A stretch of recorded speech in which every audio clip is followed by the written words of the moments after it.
राधे राधे। जय श्री कृष्णा। श्रीमद् भागवत गीता का अध्याय नंबर 4 का सीरियल नंबर 4 मैं आगे की तरफ बढ़ाते हुए पढ़ रहा हूँ। इसके अंदर श्री कृष्ण ने कर्म के सकाम कर्म के बारे में बताया है। मनुष्य चाहे निष्काम हो या फल का इच्छुक हो या मुक्ति का इच्छुक ही क्यों न हो, उसे पूरे सामर्थ्य से भगवान की सेवा करनी चाहिए, जिससे उसे पूर्ण सिद्धि प्राप्त हो सके, जिसका पर्यवसान कृष्ण भावनामृत में होता है। इस संसार में मनुष्य सकाम कर्मों में सिद्धि चाहते हैं, फलस्वरूप वे देवताओं की पूजा करते हैं। निसंदेह इस संसार में मनुष्यों को सकाम कर्म का फल शीघ्र प्राप्त होता है। तात्पर्य, इस जगत के देवताओं के विषय में भ्रांत धारणा है और विद्वता का दंभ करने वाले अल्पज्ञ मनुष्य इन देवताओं को परमेश्वर के विभिन्न रूप मान बैठते हैं। वस्तुतः ये देवता ईश्वर के विभिन्न रूप नहीं होते, किंतु वे ईश्वर के विभिन्न अंश होते हैं। ईश्वर तो एक है, किंतु अंश अनेक हैं। वेदों का कथन है, कृष्ण ही एकमात्र परमेश्वर है और सभी देवताओं को इस भौतिक जगत का प्रबंध करने के लिए शक्तियां प्राप्त हैं। ये देवता जीवात्माएं हैं, जिन्हें विभिन्न मात्रा में भौतिक शक्ति प्राप्त है। वे कभी परमेश्वर नारायण, विष्णु या कृष्ण के तुल्य नहीं हो सकते। जो व्यक्ति ईश्वर तथा देवताओं को एक स्तर पर सोचता है, वह नास्तिक या पाखंडी कहलाता है। यहाँ तक कि ब्रह्मा तथा शिवजी जैसे बड़े बड़े देवता भी परमेश्वर की समता नहीं कर सकते। वास्तव में ब्रह्मा तथा शिव जैसे देवताओं द्वारा भगवान की पूजा की जाती है, तो भी आश्चर्य की बात यह है कि अनेक मूर्ख लोग मनुष्यों के नेताओं की पूजा उन्हें अवतार मानकर करते हैं। ये देवता पद इस संसार के शक्तिशाली मनुष्य या देवता के लिए आया है, लेकिन नारायण, विष्णु या कृष्ण जैसे भगवान इस संसार के नहीं हैं। वे भौतिक सृष्टि से परे रहने वाले हैं। निर्विशेषवादियों के अग्रणी श्रीपाद शंकराचार्य तक मानते हैं कि नारायण या कृष्ण इस भौतिक सृष्टि से परे हैं। फिर भी मूर्ख लोग देवताओं की पूजा करते हैं, क्योंकि वे तत्काल फल चाहते हैं। उन्हें फल मिलता भी है, किंतु वे यह नहीं जानते कि ऐसे फल अक्षणिक होते हैं और अल्पज्ञ मनुष्यों के लिए हैं। बुद्धिमान व्यक्ति कृष्ण भावनामृत में स्थित रहता है। उसे किसी तत्काल क्षणिक लाभ के लिए किसी तुच्छ देवता की पूजा करने की आवश्यकता नहीं रहती। इस संसार के देवता तथा उनके पूजक इस संसार के संहार के साथ ही विनष्ट हो जाएंगे। देवताओं के वरदान भी भौतिक तथा अक्षणिक होते हैं। यह भौतिक संसार तथा इसके निवासी, जिनमें देवता तथा उनके पूजक भी सम्मिलित हैं, विराट सागर में बुलबुलों के समान है। किंतु इस संसार में मानव समाज अक्षणिक वस्तुओं तथा संपत्ति, परिवार तथा भोग की सामग्री के पीछे पागल रहता है। ऐसी अक्षणिक वस्तुओं को प्राप्त करने के लिए लोग देवताओं की या मानव समाज के शक्तिशाली व्यक्तियों की पूजा करते हैं। यदि कोई व्यक्ति किसी राजनीतिक नेता की पूजा करके सरकार में मंत्री पद प्राप्त कर लेता है, तो वह सोचता है कि उसने महान वरदान प्राप्त कर लिया है। इसलिए सभी व्यक्ति तथाकथित नेताओं को साष्टांग प्रणाम करते हैं, जिससे वे अक्षणिक वरदान प्राप्त कर सके और सचमुच उन्हें ऐसी वस्तुएं मिल भी जाती हैं। ऐसे मूर्ख व्यक्ति इस संसार के कष्टों के स्थायी निवारण के लिए कृष्ण भावनामृत में अभिरुचि नहीं दिखाते। वे सभी इंद्रिय भोग के पीछे दीवाने रहते हैं और थोड़े से इंद्रिय सुख के लिए वे शक्ति प्रदत्त जीवों की पूजा करते हैं जिन्हें देवता कहते हैं। यह श्लोक इंगित करता है कि बिरले लोग ही कृष्ण भावनामृत में रुचि लेते हैं। अधिकांश लोग भौतिक भोग में रुचि लेते हैं। फलस्वरूप वे किसी न किसी शक्तिशाली व्यक्ति की पूजा करते हैं। प्रकृति के तीनों गुणों और उन्हें संबद्ध क्रम के अनुसार मेरे द्वारा मानव समाज के 4 विभाग रचे गए हैं। यद्यपि मैं इस व्यवस्था का सृष्टा हूँ, किंतु तुम यह जान लो कि मैं इतने पर भी अव्यय करता हूँ। भगवान प्रत्येक वस्तु के सृष्टा हैं। प्रत्येक वस्तु उनसे उत्पन्न है, उनके ही द्वारा पालित है और प्रलय के बाद प्रत्येक वस्तु उन्हीं में समा जाती है। अतः वे ही वर्णाश्रम व्यवस्था के सृष्टा हैं, जिसमें सर्वप्रथम बुद्धिमान मनुष्यों का वर्ग आता है, जो सतोगुणी होने के कारण ब्राह्मण कहलाते हैं। द्वितीय वर्ग प्रशासक वर्ग का है, जिन्हें रजोगुणी होने के कारण क्षत्रिय कहा जाता है। वैणिक वर्ग या वैश्य कहलाने वाले लोग रजो तथा तमोगुण के मिश्रण से युक्त होते हैं और शुद्ध या श्रमिक वर्ग के लोग तमोगुणी होते हैं। मानव समाज के इन 4 विभागों की सृष्टि करने पर भी भगवान कृष्ण इनमें से किसी विभाग में नहीं आते, क्योंकि वे उन बद्ध जीवों में से नहीं है जिनका एक अंश मानव समाज के रूप में है। मानव समाज भी किसी अन्य पशु समाज के तुल्य है, किंतु मनुष्यों को पशु स्तर से ऊपर उठाने के लिए ही उपयुक्त वर्णाश्रम की रचना की गई है, जिससे कर्मिक रूप से कृष्ण भावनामृत विकसित हो सके। किसी विशेष व्यक्ति की किसी कार्य के प्रति प्रवृत्ति का निर्धारण उनके द्वारा अर्जित प्रकृति के गुणों द्वारा किया जाता है। गुणों के अनुसार व्यक्ति जीवन के लक्षणों का वर्णन इस ग्रंथ के 18वें अध्याय में हुआ है, किंतु कृष्ण भावना भावित व्यक्ति ब्राह्मण से भी बढ़कर होता है। यद्यपि गुण के अनुसार ब्राह्मण को ब्रह्मा या परम सत्य के विषय में ज्ञान होना चाहिए, किंतु उनमें से अधिकांश भगवान कृष्ण के निर्विशेष ब्रह्मा स्वरूप को ही प्राप्त कर पाते हैं। किंतु जो मनुष्य ब्राह्मण के सीमित ज्ञान को लांघकर भगवान श्री कृष्ण के ज्ञान तक पहुंच जाता है, वही कृष्ण भावना भावित होता है, अर्थात वैष्णव होता है। कृष्ण भावनामृत में कृष्ण के विभिन्न अंशों तथा राम, नरसिंह, वरा आदि का ज्ञान सम्मिलित रहता है।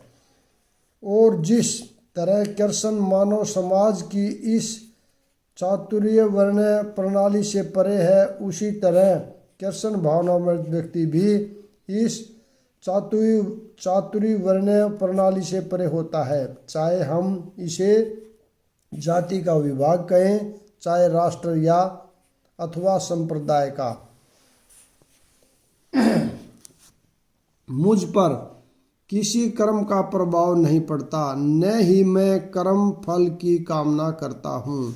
जो मेरे संबंध में इस सत्य को जानता है, वह भी कर्मों के फल के पास में नहीं बनता। जिस प्रकार इस भौतिक जगत में संविधान के नियम हैं, जो यह बताते हैं कि राजा न तो दंडनीय है, न ही किसी राज नियमों के अधीन रहता है, उसी तरह यद्यपि भगवान इस भौतिक जगत के सृष्टा हैं, किंतु वे भौतिक जगत के कार्यों से प्रभावित नहीं होते।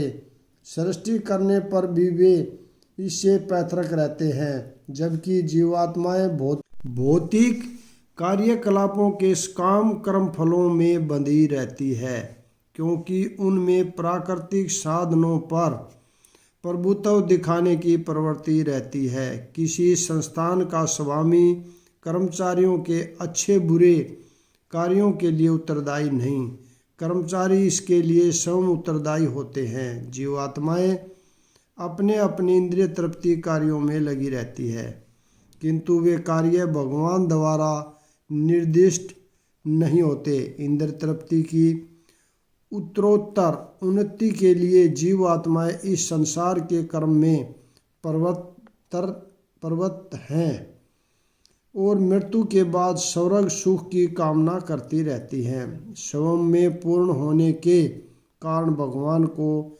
यथाकथित स्वर्ग सुख का कोई आकर्षक नहीं रहता। स्वर्ग के देवता उनके द्वारा नियुक्त सेवक हैं। स्वामी कभी भी कर्मचारियों का सा निम्न स्तरीय सुख नहीं चाहता। वह भौतिक क्रिया प्रतिक्रिया से पृथक रहता है। उदाहरणतः पृथ्वी पर उगने वाली विभिन्न वनस्पतियों के उगने के लिए वर्षा उत्तरदायी नहीं है। यद्यपि वर्षा के बिना वनस्पति नहीं उग सकती। वैदिक स्मृति से इस तथ्य की पुष्टि इस प्रकार होती है। भौतिक सृष्टि के लिए भगवान ही परम कारण है। प्रकृति तो केवल निमित्त कारण है, जिससे विराट जगत दृष्टिगोचर होता है। प्राणियों की अनेक जातियां होती हैं तथा देवता, मनुष्य तथा निम्न पशु, और ये सब पूर्व शुभाशुभ कर्मों के फल भोगने को बाध्य हैं। भगवान उन्हें ऐसे कर्म करने के लिए केवल समुचित सुविधाएं तथा प्रकृति के गुणों के नियम सुलभ कराते हैं, किंतु वे उनके किसी भूत तथा वर्तमान कर्मों के लिए उत्तरदायी नहीं होते। भगवान किसी भी जीव के प्रति पक्षपात नहीं करते। जीवात्मा अपने कर्मों के लिए स्वयं उत्तरदायी है। भगवान उसे प्रकृति अथवा बहिरंगा शक्ति के कारण के माध्यम से केवल सुविधा प्राप्त करने वाले हैं। जो व्यक्ति इस कर्म नियम की सारी बारीकियों से भली भांति अवगत होता है, वह अपने कर्मों के फल से प्रभावित नहीं होता। दूसरे शब्दों में, जो व्यक्ति भगवान के इस दिव्य स्वभाव से परिचित होता है, वह कृष्ण भावनामृत में अनुभवी होता है। अतः उस पर कर्म के नियम लागू नहीं होते। जो व्यक्ति भगवान के दिव्य स्वभाव को नहीं जानता और सोचता है कि भगवान के कार्यकलाप सामान्य व्यक्तियों की तरह कर्म फल के लिए होते हैं, वे निश्चित रूप से कर्म फलों में बंध जाते हैं। किंतु जो परम सत्य को जानता है, वह कृष्ण भावनामृत में स्थिर मुक्त जीव है। प्राचीन काल में समस्त मुक्तात्माओं ने मेरी दिव्य प्रकृति को जान करके ही कर्म किया। अतः तुम्हें चाहिए कि उनके पद चिन्हों का अनुसरण करते हुए अपने कर्तव्य का पालन करो। मनुष्यों की दो श्रेणियां हैं। कुछ के मनों में दूषित विचार भरे रहते हैं और कुछ के में भौतिक दृष्टि से स्वतंत्र होते हैं।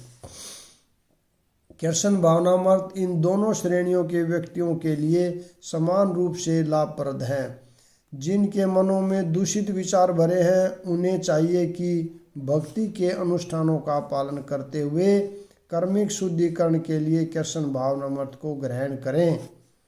और जिनके मन पहले ही ऐसी अशुद्धियों से स्वच्छ हो चुके हैं, वे उसी कृष्ण भावनामृत में अग्रसर होते रहें, जिससे अन्य लोग उनके आदर्श कार्यों का अनुसरण कर सकें और लाभ उठा सकें। मूर्ख व्यक्ति या कृष्ण भावनामृत में नवदीक्षित प्राय कृष्ण भावनामृत का पूरा ज्ञान प्राप्त किए बिना कार्य से विरत होना चाहते हैं, किंतु भगवान ने युद्ध क्षेत्र के कार्य से विमुख होने की अर्जुन की इच्छा का समर्थन नहीं किया।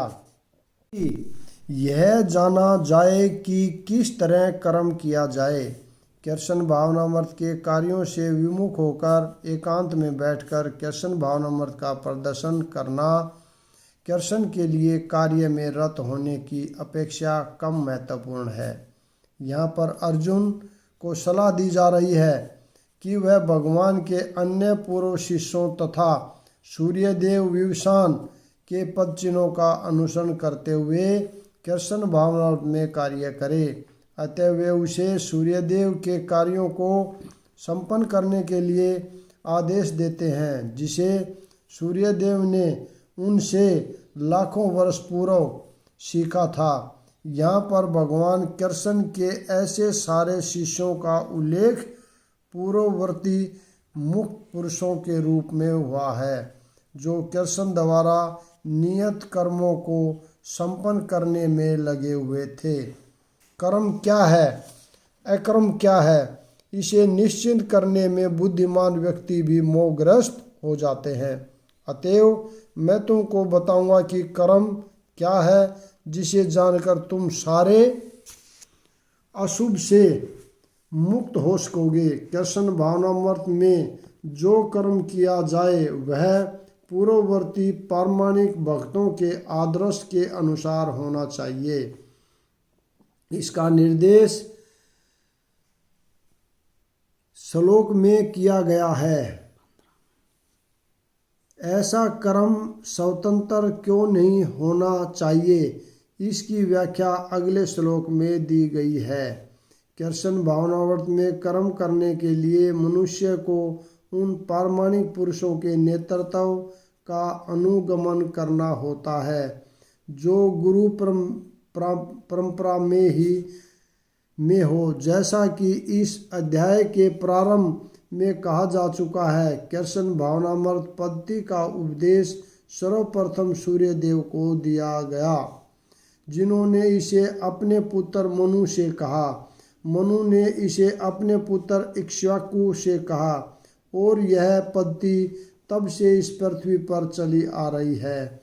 अतः परंपरा के पूर्ववर्ती अधिकारियों के पद चिन्हों का अनुसरण करना आवश्यक है, अन्यथा बुद्धिमान से बुद्धिमान मनुष्य भी कृष्ण भावनामृत के आदर्श कर्म के विषय में मोहग्रस्त हो जाते हैं। इसलिए भगवान ने स्वयं ही अर्जुन को कृष्ण भावनामृत का उपदेश देने का निश्चय किया। अर्जुन को साक्षात भगवान ने शिक्षा दी। अतः जो भी अर्जुन के पद चिन्हों पर चलेगा वह कभी मोहग्रस्त नहीं होगा। कहा जाता है कि अपूर्ण प्रायोगिक ज्ञान के द्वारा धर्म पथ का निर्णय नहीं किया जा सकता। वस्तुतः धर्म को केवल भगवान ही निश्चित कर सकते हैं। अपूर्ण चिंतन द्वारा कोई किसी धार्मिक सिद्धांत का निर्माण नहीं कर सकता। मनुष्य को चाहिए कि ब्रह्मा, शिव, नारद, मनु, चारों कुमार, कपिल, प्रहलाद, भीष्म, शुक्रदेव गोस्वामी, यमराज, जनक तथा बलि महाराज जैसे महान अधिकारियों के पद चिन्हों का अनुसरण करें। केवल मानसिक चिंतन द्वारा यह निर्धारित करना कठिन है कि धर्म या आत्म साक्षात्कार क्या है। अतः भगवान अपने भक्तों पर अहूत की कृपावंश स्वयं ही अर्जुन को बता रहे हैं कि कर्म क्या है और अकर्म क्या है। केवल कृष्ण भावनामृत में दिया गया कर्म ही मनुष्य को भवबंधन से उभार सकता है।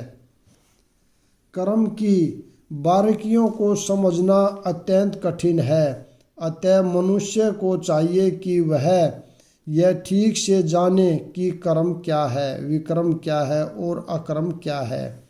यदि कोई सचमुच ही भव बंधन से मुक्ति चाहता है तो उसे कर्म, अकर्म तथा विकर्म के अंतर को समझना होगा। कर्म, अकर्म तथा विकर्म के विशेष विश्लेषण की आवश्यकता है, क्योंकि यह अत्यंत गहन विषय है। कृष्ण भावनामृत को तथा गुणों के अनुसार कर्म को समझने के लिए परमेश्वर के साथ अपने संबंध को जानना होगा।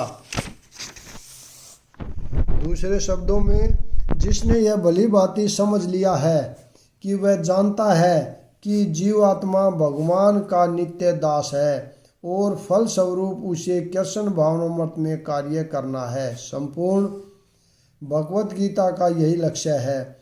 इस भावनामृत के विरुद्ध सारे निष्कर्ष एवं परिणाम विक्रम या निषिद्ध कर्म हैं। इसे समझने के लिए मनुष्य को कृष्ण भावनामृत के अधिकारियों की संगति करनी होती है और उनसे रहस्य को समझना होता है। यह साक्षात भगवान से समझने के समान है, अन्यथा बुद्धिमान से बुद्धिमान मनुष्य भी मोहग्रस्त हो जाएगा। जो मनुष्य कर्म में अकर्म और अकर्म में कर्म देखता है वह सभी मनुष्यों में बुद्धिमान है और सब प्रकार के कर्मों से प्रवृत्त रहकर भी दिव्य स्थिति में रहता है। कृष्ण भावनामृत में कार्य करने वाला व्यक्ति स्वभावतः कर्म बंधन से मुक्त होना होता है। उसके सारे कर्म कृष्ण के लिए होते हैं, अतः कर्म के फल से उसे कोई लाभ या हानि नहीं होती। फलस्वरूप वह मानव समाज में बुद्धिमान होता है, यद्यपि वह कृष्ण के लिए सभी तरह के कर्मों में लगा रहता है। अकर्म का अर्थ है कर्म के फल के बिना। निर्विशेषवादी इस बहस से सारे कर्म करना बंद कर देता है कि कर्म फल उसके आत्म साक्षात्कार के मार्ग में बाधक न हो, किंतु सगुणवादी अपनी इस स्थिति से भली भांति परिचित रहता है कि वह भगवान का नित्य दास है, अतः वह अपने आप को कृष्ण भावनामृत के कार्यों में तत्पर रखता है। चूँकि सारे कर्म कृष्ण के लिए किए जाते हैं, अतः इस सेवा के करने में उसे दिव्य सुख प्राप्त होता है। जो इस विधि में लगे रहते हैं वे व्यक्तिगत इंद्रिय तृप्ति की इच्छा से रहित होते हैं। कृष्ण के प्रति उनका नित्य दास्य भाव उसे सभी प्रकार के कर्म फल से मुक्त करता है। जिस व्यक्ति का प्रत्येक प्रयास इंद्रिय तृप्ति की कामना से रहित होता है उसे पूर्ण ज्ञानी समझा जाता है। उसे ही साधु पुरुष ऐसा कर्ता कहते हैं जिसने पूर्ण ज्ञान की अग्नि से कर्म फलों को भस्मसात कर दिया है। केवल पूर्ण ज्ञानी ही कृष्ण भावना भावित व्यक्ति के कार्यकलापों को समझ सकता है। ऐसे व्यक्ति में इंद्रिय तृप्ति की प्रवृत्ति का अभाव रहता है। इससे यह समझा जाता है कि भगवान के नित्य दास के रूप में उसे अपने स्वाभाविक स्वरूप को पूर्ण ज्ञान है, जिसके द्वारा उसने अपने कर्म फलों को भस्म कर दिया है। जिसने ऐसा पूर्ण ज्ञान प्राप्त कर लिया है वह सचमुच विद्वान है। भगवान की नित्य दासता के इस ज्ञान के विकास की तुलना अग्नि से की गई है। ऐसी अग्नि एक बार प्रज्वलित हो जाने पर कर्म के सारे फलों को भस्म कर सकती है। अपने कर्म फलों की सारी आसक्ति को त्याग कर सदैव संतुष्ट तथा स्वतंत्र रहकर वह सभी प्रकार के कार्यों में व्यस्त रहकर भी कोई सकाम कर्म नहीं करता। कर्मों के बंधन से इस प्रकार की मुक्ति तभी संभव है जब मनुष्य कृष्ण भावना भावित होकर हर कार्य कृष्ण के लिए करे। कृष्ण भावना भावित व्यक्ति भगवान के शुद्ध प्रेमवश ही कर्म करता है। फलस्वरूप उसे कर्म फलों के प्रति कोई आकर्षण नहीं रहता, यहाँ तक कि उसे अपने शरीर निर्वाह के प्रति भी कोई आकर्षण नहीं रहता, क्योंकि वह पूर्णतः कृष्ण पर आश्रित रहता है। वह न तो किसी वस्तु को प्राप्त करना चाहता है और न ही अपनी वस्तु की रक्षा करना चाहता है। वह अपनी पूर्ण सामर्थ्य से अपना कर्तव्य करता है और कृष्ण पर सब कुछ छोड़ देता है। ऐसा अनासक्त व्यक्ति शुभ अशुभ कर्म फलों से मुक्त रहता है, मानो वह कुछ भी नहीं कर रहा हो। यह अकर्म अर्थात निष्काम कर्म का लक्षण है। अतः कृष्ण भावनामृत से रहित कोई भी कार्य करता पर बंधन स्वरूप होता है और विक्रम का यही असली रूप है, जैसा कि पहले बताया जा चुका है। ऐसा ज्ञानी पुरुष पूर्ण रूप से संयमित मन तथा बुद्धि से कार्य करता है, अपनी संपत्ति के सारे स्वामित्व को त्याग देता है और केवल शरीर निर्वाह के लिए कर्म करता है। इस तरह कार्य करता हुआ वह पाप रूपी फलों से प्रभावित नहीं होता है। कृष्ण भावना भावित व्यक्ति कर्म करते समय कभी भी शुभ या अशुभ फल की आशा नहीं रखता। उसके मन तथा बुद्धि पूर्णता वश में होते हैं। वह जानता है कि वह परमेश्वर का भिन्न अंश है, अतः अंश रूप में उसके सारे संपन्न कोई भी कर्म उसका न होकर उसके माध्यम से परमेश्वर द्वारा संपन्न हुआ होता है। जब हाथ हिलता है तो यह स्वेच्छा से नहीं हिलता, अपितु सारे शरीर की चेष्टा से हिलता है। कृष्ण भावना भावित व्यक्ति भगवत इच्छा का अनुगामी होता है, क्योंकि उसकी निजी इंद्रिय तृप्ति की कोई कामना नहीं होती। वह यंत्र के एक पुर्जे की भांति हिलता डुलता है। जिस प्रकार रख रखाव के लिए पुर्जे को तेल और सफाई की आवश्यकता पड़ती है, उसी प्रकार कृष्ण भावना भावित व्यक्ति कर्म के द्वारा अपना निर्वाह करता रहता है, जिससे वह भगवान की दिव्य प्रेमा भक्ति करने के लिए ठीक बना रहे। अतः वह अपने प्रयासों के फलों के प्रति निश्चेष्ट रहता है। पशु के समान ही उसका अपने शरीर पर कोई अधिकार नहीं होता। कभी कभी क्रूर स्वामी अपने अधीन पशु को मार भी डालता है, तो भी पशु विरोध नहीं करता, न ही उसे कोई स्वाधीनता होती है। आत्म साक्षात्कार में पूर्णता तत्पर कृष्ण भावना भावित व्यक्ति के पास इतना समय नहीं रहता कि वह अपने पास कोई भौतिक वस्तु रख सके। अपने जीवन निर्वाह के लिए उसे अनुचित साधनों के द्वारा धन संग्रह करने की आवश्यकता नहीं रहती। अतः वह ऐसे भौतिक पापों से कलमशग्रस्त नहीं होता। वह अपने समस्त कर्मफलों से मुक्त रहता है। यहाँ पर मैं अध्याय नंबर 4 का सीरियल नंबर 4 को विराम देता हूँ। अगला भाग कल पढ़ेंगे। राधे राधे, जय श्री कृष्ण।